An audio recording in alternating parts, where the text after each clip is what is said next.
pessoal, tudo bem? Eu sou o professor Carlos Merlin e hoje estou aqui para falar com vocês um pouquinho a respeito da filosofia, em especial do filósofo Jean-Paul Sartre, que viveu entre os anos 1905 e 1980, um filósofo contemporâneo, portanto.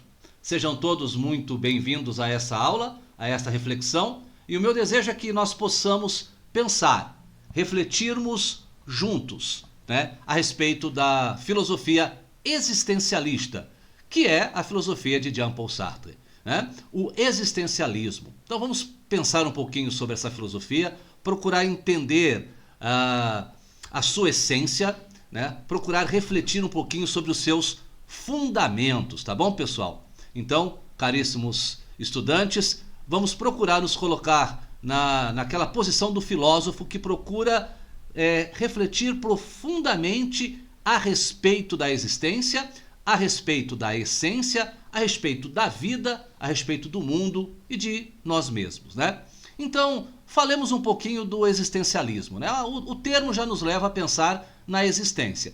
E, de fato, a corrente existencialista é uma corrente filosófica que valoriza e dá o destaque para os elementos constitutivos da existência. A existência é valorizada e é afirmado que ela precede a essência. Bom, mas vamos traduzir esses termos filosóficos. Para tanto, nós precisamos voltar um pouquinho no tempo. Lá na filosofia antiga, para eu poder usar um exemplo que vai te ajudar a entender o coração do existencialismo. Vamos pensar na filosofia de Aristóteles, num elemento da filosofia do grande Aristóteles, filósofo grego da antiguidade. Então vamos pensar um pouquinho sobre qual elemento. O grande Aristóteles afirmava que entre os modos de ser, nós podemos identificar o modo de ser em ato e em potência, momentos do ser, não é isso? Mas o que era mesmo isso? Um exemplo básico e aquele mais clássico, Se você olha para uma semente, o que você está vendo? Em ato, uma semente. O ato é, portanto, tudo aquilo que na existência é dado. Mas em potência, eu estou vendo uma planta. Uma árvore, talvez. É aquilo que está no ser, na essência do ser, mas que ainda não se manifestou. Que ainda não veio à plena existência. Está lá, na essência, mas ainda não veio em ato. Está em potência, está latente, mas não está patente. Pois bem, então essa concepção de ato e potência é só para você entender essa dicotomia entre existir, manifestar todos os atributos, qualidades do ser e a potência de ser mais, desenvolver novos potenciais, desenvolver novas características, ou de manifestá-las na existência. Com Jean-Paul Sartre, com o existencialismo, nós vamos ter a seguinte visão filosófica a respeito do mundo e das coisas.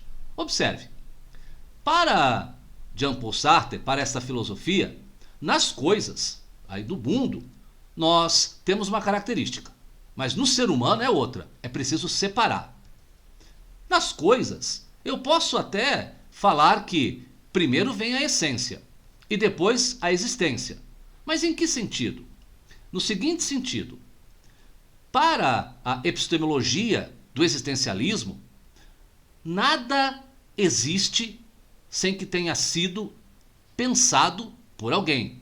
Existir é ser pensado, é ser concebido por uma mente. Então as coisas, até que alguém as veja, até que alguém as conceba, até que alguém as conceitue, não existem. Então, primeiro nas coisas tem ali a essência, o conceito, a apreensão mental, o relacionamento com o humano, e depois sim ela passa a existir. Veja que essa característica não é exclusiva do existencialismo. Pensar que nas coisas existir é existir para alguém. Lá no criticismo kantiano, isso já ficava bem demonstrado e bem claro. Essa percepção do mundo como só é possível ter a existência a partir do momento que há alguém para conceber, conhecer essa existência. Então a existência se dá na concepção humana. Mas para o existencialismo, No ser humano, é preciso ir um pouco mais devagar e pensar um pouquinho mais. Porque no ser humano, primeiro vem a existência e só depois a essência. Primeiro existimos, estamos aí, refletindo sobre o mundo, sobre nós mesmos. E nós vamos construindo a nossa essência posterior. A existência, portanto, no humano, precede, vem antes da essência. Em outros termos, eu existo e depois me faço, me construo, me escolho. Como? Através do meu desenvolvimento, da minha personalidade, das minhas concepções de mundo, de mim mesmo, do equilíbrio que eu procuro ter entre aquilo que penso, aquilo que vivo, meu complexo emocional, todo o meu conjunto que forma a minha personalidade, minha relação com o mundo, minhas experiências de vida, tudo isso é a minha construção. O melhor projeto que eu posso construir para esse mundo sou eu mesmo. Mas eu só posso fazer isso porque eu existo. Então, existo primeiro, me faço depois. Me faço na sequência. Então, é aí que está o coração, o cerne do ser humano no existencialismo. O ser humano, portanto, na antropologia existencialista, ele é um projeto de si mesmo. Ele é livre para escolher aquilo que ele quer, que ele deseja, que ele pretende, que ele quer ser. Ele se escolhe e se faz ao longo de sua existência. Então, o ser humano é o único aonde a existência vem antes. E depois, existindo, me faço. Através das minhas escolhas, dos meus pensamentos, das minhas reflexões, através da prática da minha liberdade, através das experiências que eu vou vivendo. E só eu posso viver as minhas experiências, ninguém mais poderia vivê-las por mim. Então, essa é a concepção de ser humano. Totalmente aberto, livre e com a potência de se construir a sua própria essência ao longo de sua vida.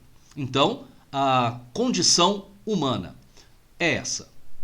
Veja bem, essa é outra característica do existencialismo e de outras correntes filosóficas também, mas ela é muito importante. Se eu pensar que eu já nasci com uma essência dada e que ao longo da minha vida nada mais vai acontecendo do que essa essência que me foi dada, se manifestando, minhas potencialidades desabrochando, mas elas já estavam ali, sempre estiveram. E aí eu vou apenas me apresentando ao mundo naturalmente. Então eu tenho uma essência que foi se manifestando, que se foi atualizando. Havia uma essência latente em mim que foi se tornando patente ao longo da minha vida. Então, eu digo nesse caso que eu tenho uma natureza humana.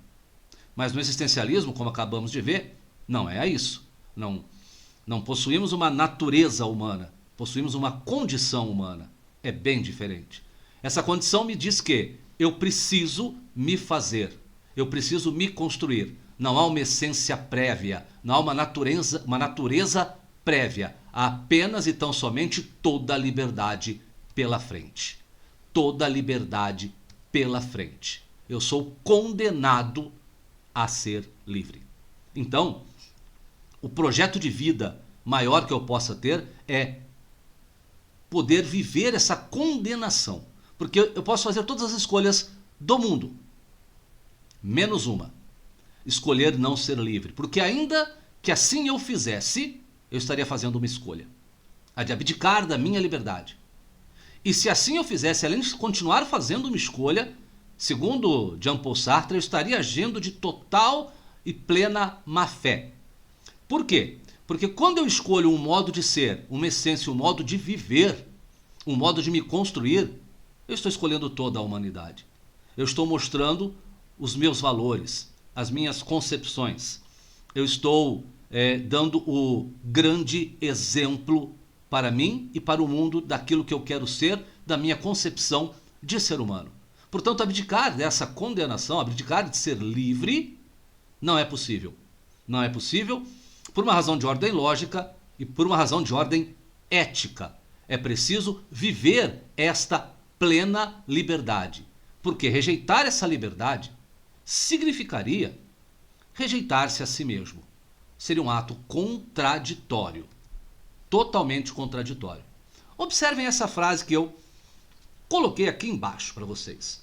O importante não é o que fizeram do homem, mas sim o que o homem faz daquilo que fizeram dele. Autor, evidentemente, Jean-Paul Sartre, resume toda uma concepção filosófica de que por mais que o meio possa influenciar, por mais que eu possa ter uma condição social X ou Y, posso viver no país ou na cultura X ou Y, posso ter a família de um jeito ou de outro, posso ter até mesmo algum tipo de determinação genética, seja o que for, isso não é importante. Isso não é o mais importante. O importante é o que eu farei de tudo isso. A minha liberdade continua intocada. Eu continuo condenado a exercer essa liberdade. Claro que eu posso pensar que uma liberdade tem mais limites, mas evidentemente o mundo já seria em si mesmo um limitador. Mas isso não significa absolutamente nada, porque pelo contrário, do mesmo jeito que o solo me proporciona andar porque eu empurro com os pés, do mesmo jeito o mundo e as condições me permitem exercer minha liberdade plena e a escolha de ser quem eu sou, de construir a minha essência a partir da vivência da minha existência. Esta é a grande filosofia de Jean-Paul Sartre. Eu aconselho vocês, meus queridos e minhas queridas que estão aí participando dessa reflexão, a pensar um pouquinho. Lá no seu material didático, na página 15, existe um texto chamado O Existencialismo é um Humanismo. E tem ali uma atividade proposta que eu gostaria que você fizesse. Por que podemos chamar o existencialismo, então, de uma filosofia humanista ou de um humanismo? Porque coloca no ser humano todo o valor possível. Todo o valor possível. O ser humano é o responsável por si. O ser humano constrói a si. Não há uma essência, uma natureza que o pré-determine. E, portanto, a prática da escolha, da liberdade e da vida é a prática mais importante do mundo. É a ética da liberdade. É a ética da existência. Portanto, é daí que vem a ideia de que é um humanismo por valorizar, sobretudo, as características humanas. Tá certo? Claro que a gente tem sempre que refletir pelos contraditórios também. E poderíamos pensar da seguinte maneira: ok, compreendi, professor Merlin, tudo que o senhor hoje nos falou a respeito de Jean-Paul Sartre e a respeito do existencialismo. É claro que isso é apenas uma pequena gota dentro de um grande oceano que é a filosofia de Sartre e o movimento existencialista. Mas podemos fazer a seguinte reflexão: ok, mas será que todas essas características mencionadas pelo existencialismo sobre o ser humano já não são de sua essência? De maneira paradoxal, será que não é contraditório eu pensar que primeiro eu existo e depois eu manifesto e me construo? Será que todo esse potencial de autoconstrução já não me é dado anteriormente? Será que eu já não venho ao mundo com esse potencial e isso não faria, portanto, um choque de contradição dentro do existencialismo? Puxa, vamos refletir, pensar. Pensar nos faz seres humanos melhores. Pensar nos faz crescer. Pensar nos faz desenvolver. Boa filosofia para vocês. Bons pensamentos. Questionem, reflitam, vivam e cresçam. É sempre um grande prazer falar com vocês. E eu espero vocês todos na nossa próxima aula. Um grande abraço aí a todos.